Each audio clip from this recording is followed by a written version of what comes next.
Pune जिल्ह्यामधल्या top 9 बातम्यांचा आढावा घेऊयात।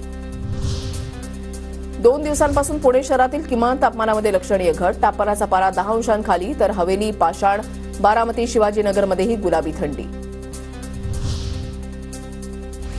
पुण्यामध्ये अस्वच्छता पसरवणाऱ्यांवर दंडात्मक कारवाई। 52,000 बेशिस्त नागरिकांकडून 3.25 कोटींची दंडवसुली।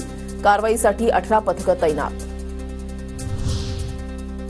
कचरा मुक्त पिंपरी चिंचवडसाठी पुढाकार। आरोग्य विभागाकडून 8 क्षेत्रीय कार्यालयांमधील 80 ठिकाणांची पाहणी। उघड्यावर कचरा टाकल्यास दंडात्मक कारवाई होणार।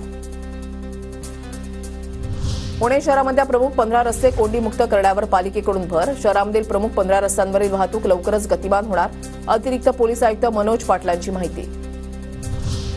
कुंभमेळ्यासाठी पुण्यातून विशेष रेल्वे सुटणार। 15 जानेवारीला रात्री 10 वाजता ट्रेन सोडण्यात येणार असल्याची माहिती। देखो अपना देश या योजनेमधून विशेष रेल्वे सुटणार। मार्केट यार्डामधील घाऊक बाजारामध्ये टोमॅटो, मटार, फ्लॉवर, कोबीची आवक वाढली। दरामध्ये घट। 90 ते 100 ट्रक भाज्यांची आवक। पुणे विमानतळावर धुक्याचा विमान प्रवाशांना फटका। धुक्यामुळे 5 विमानं उशिरा सोडल्यानं प्रवाशांना फटका। पुणे विमानतळावर प्रवासी तात्काळत होते।